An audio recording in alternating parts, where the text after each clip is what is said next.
Are you like me and you begin to feel down, maybe even depressed when you're not being productive? It's not really a healthy place to be, although I am very proud of my successes in life. And I'm almost afraid to address this area of my life in that if I'm not productive, I will no longer be successful. I want you to sit for a minute, wherever you are in your life, whatever goes on throughout the day. Is it when you are busy and productive and getting things done? Are you doing okay? Do you feel good about yourself? What about if you can't get up out of bed? You can't get up early to exercise. You maybe are not doing the things that you feel like you should be doing. Does that equate to being down? Or are you down and so therefore you don't have the energy to move forward? I'll tell you, when I think about my place, Christy Bundakumar, psychiatric nurse practitioner, in this self-development teaching space, I think about, I'm in the middle. I'm a mental health professional, but I am a follower of a lot of self-development. And the reality is depression in and of itself can take away your energy. But if you're not choosing to do the things that make you productive, that can make you down, right? And so the reality is everything is a continuum, and what works for you and what's right for you is somewhere in the middle. And for me, even after 10 years of working through the Mentally Strong Method on myself, I still struggle with when I'm not productive, then I get down. If I stay down, I can even get depressed. If you know my story, I've been through intense grief and trauma of losing children, losing my husband, and having to process all of that, right? So that takes energy to do those things. But today I want to focus on this, I'm going to call it a distorted thinking around if I'm not productive, then I'm not happy. And type A personalities, you're probably right there with me. You feel that. I want you to go into the description and download the choice opportunity called Distorted Thinking. And there's two types of distorted thinking in there that I'm going to talk about today. All or nothing thinking and negative thinking patterns. So if you think about this concept of if I'm not productive, then I'm down, then I get depressed. Where does that come from, right? That's kind of all or nothing thinking, right?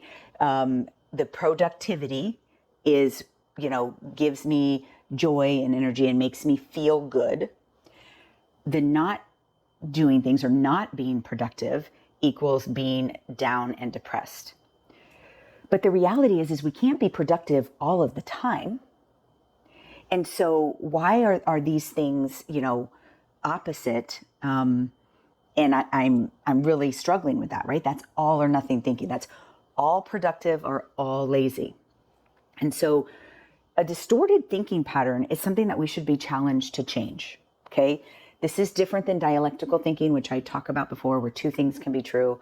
All or nothing thinking really kind of steals some of your energy, right? So when think about the productivity piece. If I'm productive and doing well, my energy is going towards being productive. Well, when I'm not being productive, instead of resting and rejuvenating, which is what I should be doing when I'm not productive, I use that and change it to a negative energy around, not being productive, brings me down and depressed.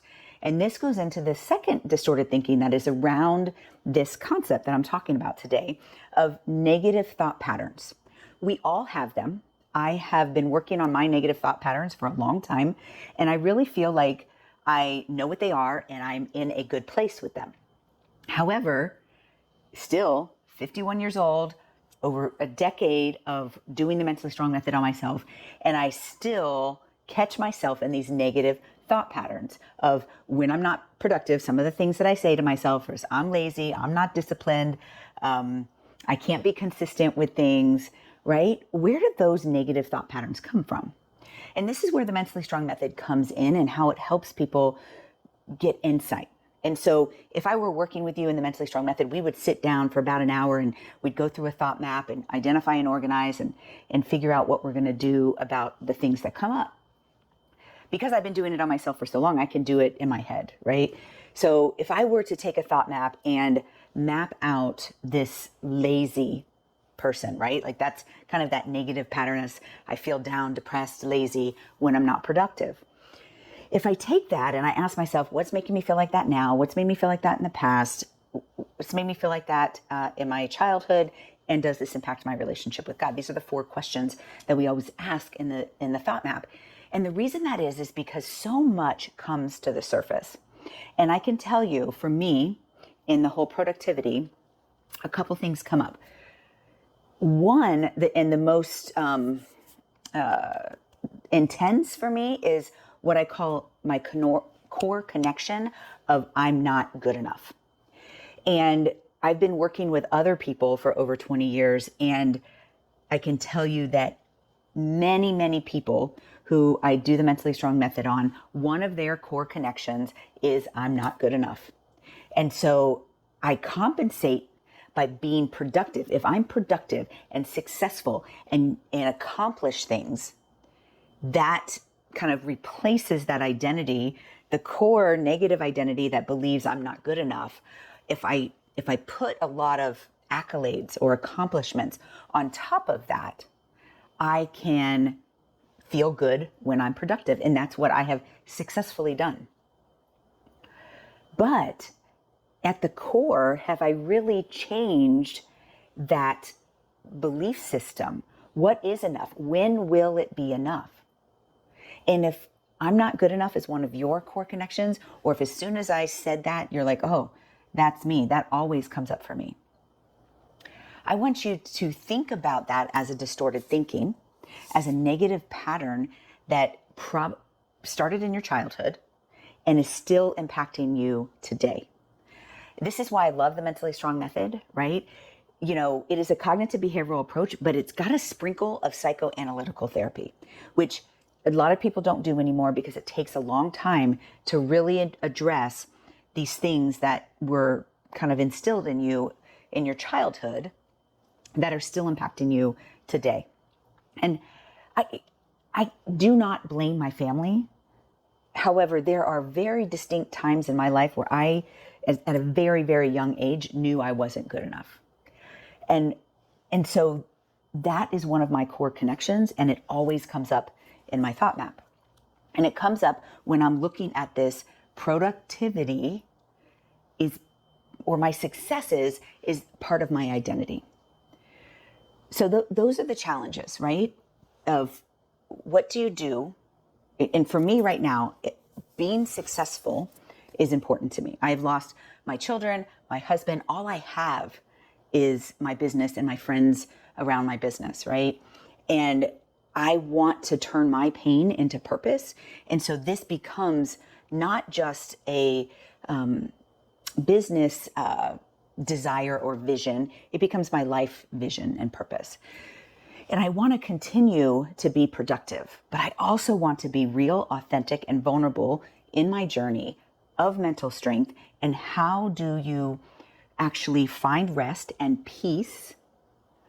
I can tell you that word peace, for so many people, they use it and it brings them like a calming. For me, the word peace is almost a trigger of like, you're just laying around and you're just accepting life as it is and you're not being productive and you're not moving forward, right?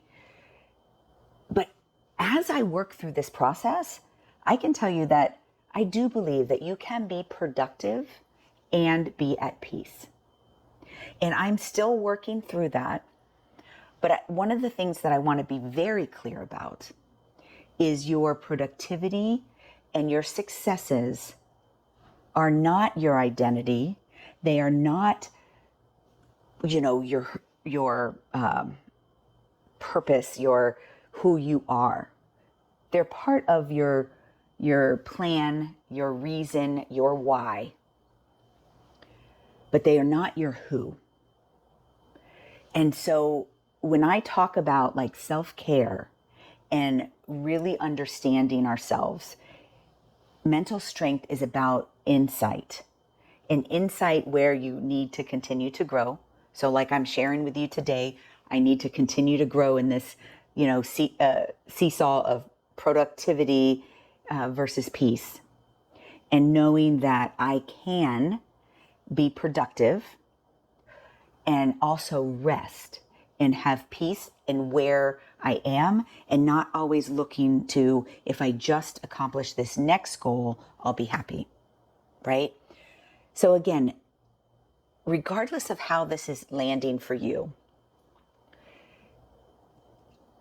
it is about like working on the internal drive for yourself, and rest and peace are a real thing, and they can coexist with being productive and being successful. So come along on this mental health journey. I also have another video on distorted thinking that goes a little more into depth of other types of distorted thinking. Let's get our mind in a positive place, and I truly believe that we are all mentally strong.